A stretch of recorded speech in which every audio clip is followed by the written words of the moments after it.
Hello students, welcome to our chemistry.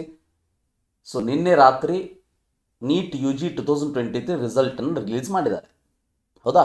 So ರಿಸಲ್ಟನ್ನು ನೋಡಿದ ಮೇಲೆ ರಿಸಲ್ಟ್ ಶೀಟಲ್ಲಿ ಕೆಲವೊಂದಷ್ಟು ಡೌಟ್ಸ್ಗಳು ನಿಮಗೆ ಕಾಣಿಸ್ತಾ ಇದೆ. ಸೊ ಅದ್ರ ಬಗ್ಗೆ ಇನ್ಫಾರ್ಮೇಷನನ್ನು ನಾವೊಂದು ವಿಡಿಯೋದಲ್ಲಿ ನೀಡ್ತಾ ಇರೋದು. ಸೊ ಇದರಲ್ಲಿ ನೆನ್ಪಿಟ್ಕೊಳ್ಳಿ, ಬಹಳಷ್ಟು ಜನ ವಿದ್ಯಾರ್ಥಿಗಳು ಕೇಳ್ತಾ ಇರೋದು, ಸರ್ ಕ್ಯಾಟಗರಿ ರ್ಯಾಂಕ್ ಅಂದ್ರೇನು, ಅದರಿಂದ ನಮಗೇನು ಉಪಯೋಗ ಆಗುತ್ತೆ, ಕೌನ್ಸಿಲಿಂಗಲ್ಲಿ ಕ್ಯಾಟಗರಿ ರ್ಯಾಂಕನ್ನು ಸಪ್ರೇಟಾಗಿ ಯೂಸ್ ಮಾಡ್ತಾರಾ?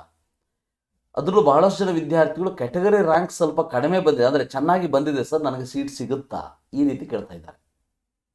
ಬಟ್ ಗೊತ್ತಿರಲಿ ವಿದ್ಯಾರ್ಥಿಗಳೇ, ಇಲ್ಲಿ ನಮಗೆ all India rank for counselling ಅಂತೇಳಿ ಒಂದು ರ್ಯಾಂಕನ್ನು ಕೊಟ್ಟಿರ್ತಾರೆ, ಕ್ಯಾಟಗರಿಯನ್ನು ಕೊಟ್ಟಿರ್ತಾರೆ, ಕ್ಯಾಟಗರಿ ರ್ಯಾಂಕನ್ನು ಕೊಟ್ಟಿರ್ತಾರೆ, PWS ಅನ್ನೋ ಅಂತ ಕೊಟ್ಟಿರ್ತಾರೆ, ಕ್ಯಾಟಗರಿ PW ರ್ಯಾಂಕನ್ನು ಕೊಟ್ಟಿರ್ತಾರೆ. ಈ ಕ್ಯಾಟಗರಿ ರ್ಯಾಂಕ್ ಅನ್ನೋದು ಓನ್ಲಿ ನಿಮ್ಮ ಕ್ಯಾಟಗರಿಯಲ್ಲಿ, ಫಾರ್ ಎಕ್ಸಾಂಪಲ್ ಈ ಜನರಲ್ ಕ್ಯಾಟಗರಿಯಲ್ಲಿ ನಿಮ್ಮ ಲೆವೆಲ್, ಅಂದರೆ ನೀವು ಎಲ್ಲಿ ಸ್ಟ್ಯಾಂಡ್ ಆಗಿದ್ದೀರಿ ಅನ್ನೋದನ್ನು ಇದು ಇಂಡಿಕೇಟ್ ಮಾಡ್ತಾ ಇದೆ. ಅಂದರೆ ಫಾರ್ ಎಕ್ಸಾಂಪಲ್ 551 ಸ್ಕೋರ್ ಮಾಡಿರುವಂಥ ಈ ವಿದ್ಯಾರ್ಥಿ ಜನರಲ್ ಮೆರಿಟ್ ಕ್ಯಾಟಗರಿಯಲ್ಲಿ 23,760 ಆ ಒಂದು ಪ್ಲೇಸಲ್ಲಿ ಇದ್ದಾನೆ. ಆದರೆ all India rank for counselling ಅನ್ನೋದು ಏನು ಇಂಡಿಕೇಟ್ ಮಾಡ್ತದೆ ಅಂತಂದರೆ, ಇದು ನಿಮ್ಮ actual rank which is used for counselling. Category rank ನಿಮಗೆ ಕೌನ್ಸಿಲಿಂಗಲ್ಲಿ ಹೆಲ್ಪ್ ಮಾಡೋದಿಲ್ಲ. ಅದು MCC ಆಗಿರ್ಬೋದು, KE ಆಗಿರ್ಬೋದು. So all India rank for ಕೌನ್ಸಿಲಿಂಗನ್ನೇ ತೆಗೆದುಕೊಂಡು ಆಲ್ ಇಂಡಿಯಾ ರ್ಯಾಂಕನ್ನು ಪ್ರಕಾರ ನಿಮಗೆ ಕೌನ್ಸಿಲಿಂಗನ್ನು ಮಾಡುವಂಥದ್ದು. ಅದಕ್ಕೆ ಕ್ಯಾಟಗರಿ ರ್ಯಾಂಕ್ ಚೆನ್ನಾಗಿ ಬಂದಿದೆ ಅಂಥೇಳಿ ನೀವು ಆ ಬೇಸ್ ಮೇಲೆ ನನಗೆ ಚಲೋ ಸೀಟ್ ಸಿಗ್ತದ, ಒಳ್ಳೆ ಕಾಲೇಜ್ ಸಿಗ್ತದ, ಆ ರೀತಿ ಏನು ಥಿಂಕ್ ಮಾಡೋದಕ್ಕೆ ಹೋಗಬೇಡಿ. ನಿಮ್ಮ ಆಲ್ ಇಂಡಿಯಾ ರ್ಯಾಂಕ್, ನಿಮ್ಮ ಮಾರ್ಕ್ಸ್ ಚೆನ್ನಾಗಿ ಬಂದಿದ್ದರೆ definitely you are going to get good college.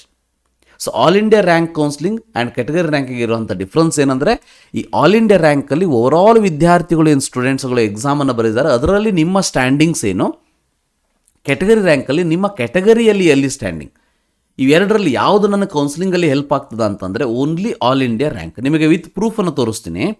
ಇದು ನೋಡಿ, last year MCC NEET UG 2022 round 1. So all India level counselling ಏನೋ ಒಂದು ಕಟ್ ಆಫನ್ನು ತೋರಿಸ್ತಾ ಇದ್ದೀನಿ ನಾ ಇಲ್ಲಿ. ನೋಡಿ, ಇಲ್ಲಿ ರ್ಯಾಂಕ್ ಅಂತ ಇಲ್ಲೇನು ಕಾಣಿಸ್ತಾ ಇದೆ, ಎರಡನೇ ಕಾಲಮಲ್ಲಿ ಈ ರ್ಯಾಂಕ್ ಅಂತ ಏನು ಕಾಣಿಸ್ತಾ ಇದೆ ಆಲ್ ಇಂಡಿಯಾ ರ್ಯಾಂಕ್. ಈಗ for example all India rank 100 ಅಂತ ಇದೆ ಅಂತ ಇಟ್ಕೊಳ್ಳಿ. ನೋಡಿ, ಕ್ಯಾಟಗರಿ ರ್ಯಾಂಕ್ ಅಲ್ಲ ಇದು, ಆಲ್ ಇಂಡಿಯಾ ರ್ಯಾಂಕ್ 100 ಅಂತ ಇದೆ. ಮೌಲಾನಾ ಆಜಾದ್ ಮೆಡಿಕಲ್ ಕಾಲೇಜಲ್ಲಿ ಅವರಿಗೆ ಸಿಕ್ಕಿದೆ. ಸೊ ಇಲ್ಲಿ ಮಾರ್ಕ್ಸ್ ಕೊಟ್ಟಿಲ್ಲ, ಯಾಕಂದರೆ ನಿಮ್ಮ ಒಂದು ಮಾರ್ಕ್ಸನ್ನು ತೆಗೆದುಕೊಂಡು ಕಟ್ ಆಫನ್ನು ಅಥವಾ ಸೀಟ್ ಅಲಾಟ್ಮೆಂಟನ್ನು ಮಾಡೋದಿಲ್ಲ. ಸೊ ಆಲ್ ಇಂಡಿಯಾ ರ್ಯಾಂಕೇ ನಮಗೆ ಇಂಪಾರ್ಟೆಂಟೇ ಹೊರತು ಕ್ಯಾಟಗರಿ ರ್ಯಾಂಕ್ ಅಲ್ಲ. ಸೊ ಕ್ಯಾಟಗರಿ ರ್ಯಾಂಕು ಚೆನ್ನಾಗಿ ಬಂದಿದೆ ಅಂತಂದರೆ ಸೊ ನನಗೆ ಒಳ್ಳೆಯ ಸೀಟ್ ಸಿಗ್ತದೆ ಅಂತ ಇಲ್ಲ. ಸೀಟನ್ನು ಅಲಾಟ್ ಮಾಡಬೇಕಾದ್ರೆ ನಿಮ್ಮ general merit, category, rural, Kannada medium ಎಲ್ಲವನ್ನೂ ಕನ್ಸಿಡರ್ ಮಾಡ್ತಾರೆ ಕರ್ನಾಟಕದಲ್ಲಿ. ಸೊ ಆದರೆ ಕ್ಯಾಟಗರಿ ರ್ಯಾಂಕನ್ನು ತೆಗೆದುಕೊಂಡು ಕೌನ್ಸಿಲಿಂಗ್ ಮಾಡೋದಿಲ್ಲ, ಆಲ್ ಇಂಡಿಯಾ ರ್ಯಾಂಕ್ ಆಧಾರದ ಮೇಲೇ ಕೌನ್ಸಿಲಿಂಗನ್ನು ಮಾಡ್ತಾರೆ. ಅಂದರೆ ಬೇರೆ ಬೇರೆ ಕ್ಯಾಟಗರಿಯವರಿಗೆ ಬೇರೆ ರೀತಿ ಕೌನ್ಸಿಲಿಂಗನ್ನು ಮಾಡೋದಿಲ್ಲ, ಎಲ್ಲರಿಗೂ ಒಂದೇ ಸಾರಿ ಕೌನ್ಸಿಲಿಂಗ್ ನಡೀತದೆ. ಅದರಲ್ಲಿ ಕ್ಯಾಟಗರಿಗೆ ತಕ್ಕ ಹಾಗೆ ನಿಮ್ಮ ಒಂದು ಕೌನ್ಸಿಲಿಂಗ್ ನಡೀತದೆ. ಬಟ್ ಕ್ಯಾಟಗರಿ ರ್ಯಾಂಕನ್ನು ಎಲ್ಲೂ ನಿಮ್ಮ ಕಟ್ ಆಫಲ್ಲಿ ಮೆನ್ಷನ್ ಮಾಡೋದಿಲ್ಲ. ಯಾವುದೇ ವರ್ಷದ ಕಟ್ ಆಫನ್ನು ನೀವು ಕನ್ಸಿಡರ್ ಮಾಡಿದರೆ ಆಲ್ ಇಂಡಿಯಾ ರ್ಯಾಂಕೇ ನೀವು ಅದನ್ನು ಕನ್ಸಿಡರ್ ಮಾಡಬೇಕು ಹೊರತು ಕ್ಯಾಟಗರಿ ರ್ಯಾಂಕನ್ನು ಕೌನ್ಸಿಲಿಂಗಲ್ಲಿ ಕನ್ಸಿಡರ್ ಮಾಡೋದಿಲ್ಲ.